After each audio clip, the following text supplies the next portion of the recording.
नमस्कार, news 18 JKLH का digital platform देख रहे हैं आप। मैं हूं आपके साथ प्रिया शर्मा। ईरान में तख्तापलट की आहट और पाकिस्तान की बढ़ती बेचैनी, ये सिर्फ पड़ोसी देश की चिंता नहीं बल्कि पूरे क्षेत्र की भू राजनीति से जुड़ा बड़ा सवाल है। जैसे ही ईरान में सत्ता परिवर्तन या तख्तापलट की चर्चाएं तेज होती है, इस्लामाबाद में हलचल बढ़ जाती है। सवाल उठता है कि आखिर पाकिस्तान को ईरान के अंदरूनी हालात से इतनी टेंशन क्यों होती है। जवाब सिर्फ राजनीति में नहीं बल्कि सुरक्षा, अर्थव्यवस्था, धर्म और क्षेत्रीय संतुलन सब में छिपा है। सबसे पहले समझना जरूरी है कि ईरान और पाकिस्तान का रिश्ता सिर्फ पड़ोस का नहीं है। दोनों देशों की लंबी सीमा लगती है जो पहले से ही संवेदनशील मानी जाती है। अगर ईरान में सत्ता अस्थिर होती है तो तख्तापलट होता है तो उसका सीधा असर इस सीमा पर पड़ेगा।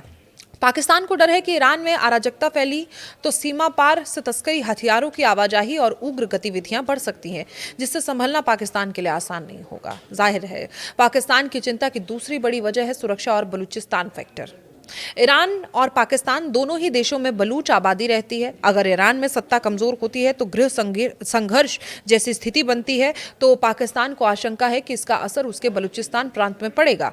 अलगाववादी गतिविधियों को नई ऊर्जा मिल सकती है, जिससे पहले से जूझ रहे पाकिस्तान के लिए हालात और खराब हो सकते हैं। और तीसरा और बेहद अहम कारण है धार्मिक समीकरण। ईरान शिया बहुल देश है जबकि पाकिस्तान में सुन्नी बहुमत है, लेकिन शिया आबादी भी बड़ी संख्या में मौजूद है। ईरान में तख्तापलट या सत्ता परिवर्तन से पाकिस्तान के भीतर सांप्रदायिक संतुलन प्रभावित हो सकता है। इस्लामाबाद को डर है कि अगर ईरान में किसी कट्टर या पश्चिम समर्थित सत्ता का उदय होता है तो उसका असर पाकिस्तान की आंतरिक राजनीति और धार्मिक तनाव पर पड़ सकता है। पाकिस्तान की चौथी चिंता है क्षेत्रीय शक्ति संतुलन। ईरान, रूस और चीन एक धुरी की तरह देखे जाते हैं, जबकि पाकिस्तान की रणनीतिक मजबूरी उसे चीन के साथ मजबूती से जोड़े रखती है। अगर ईरान में तख्तापलट होता है तो वहां कोई अमेरिका या पश्चिम समर्थित सरकार आती है तो पूरा क्षेत्रीय समीकरण बदल सकता है। इससे पाकिस्तान खुद को एक नई रणनीतिक असमंजस में फंसा हुआ पा सकता है। अगला कारण अर्थव्यवस्था और ऊर्जा सुरक्षा। पाकिस्तान पहले ही गंभीर आर्थिक संकट से जूझ रहा है और ईरान उसके लिए सस्ता तेल और गैस का संभावित स्रोत है। अगर ईरान में अस्थिरता आती है तो नई सरकार पश्चिमी प्रतिबंधों के दबाव में आ जाती है तो पाकिस्तान के ऊर्जा विकल्प और सीमित हो जाएंगे, जिससे बिजली, महंगाई और उद्योग सब पर असर पड़ेगा।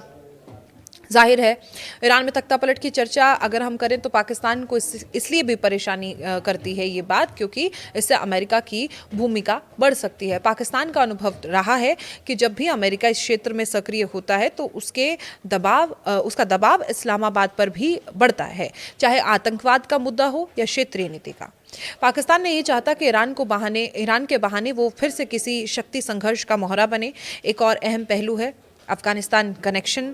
ईरान और अफगानिस्तान की नज़दीकी और तालिबान से जुड़ी राजनीति का असर भी पाकिस्तान पर पड़ता है। अगर ईरान में सत्ता परिवर्तन से अफगानिस्तान में अस्थिरता बढ़ती है तो पाकिस्तान को शरणार्थी की नई लहर और सुरक्षा चुनौतियों का सामना करना पड़ सकता है।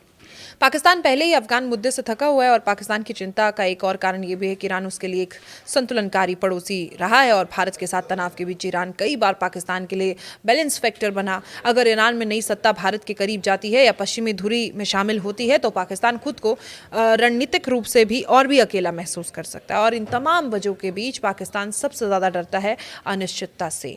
तख्तापलट का मतलब होता है अनजान भविष्य, अनिश्चित नीतियां, अचानक बदलते रिश्ते और पाकिस्तान की राजनीति और अर्थव्यवस्था इतनी मजबूत नहीं है कि वो बड़े झटके आसानी से सह सके। इसलिए ईरान में हर हलचल इस्लामाबाद की नींद उड़ाने के लिए काफ़ी है। लास्ट में यही कहा जा सकता है कि ईरान में तख्तापलट से पाकिस्तान की टेंशन सिर्फ पड़ोसी की चिंता नहीं बल्कि आत्मरक्षा की चिंता है। और सीमा सुरक्षा से लेकर अर्थव्यवस्था, धर्म से लेकर कूटनीति, हर मोर्चे पर पाकिस्तान को नुकसान का डर दिखता है। और यही वजह है कि जैसे ईरान में सत्ता परिवर्तन की बातें उठती हैं, पाकिस्तान सबसे पहले सतर्क हो जाता है। ईरान की स्थिरता पाकिस्तान के लिए सिर्फ एक अच्छी खबर नहीं बल्कि एक ज़रूरत है, क्योंकि अगर ईरान डगमगाया तो उसकी गूंज सबसे पहले पाकिस्तान में सुनाई देगी। इसी के साथ मुझे दीजिए इजाज़त। नमस्कार।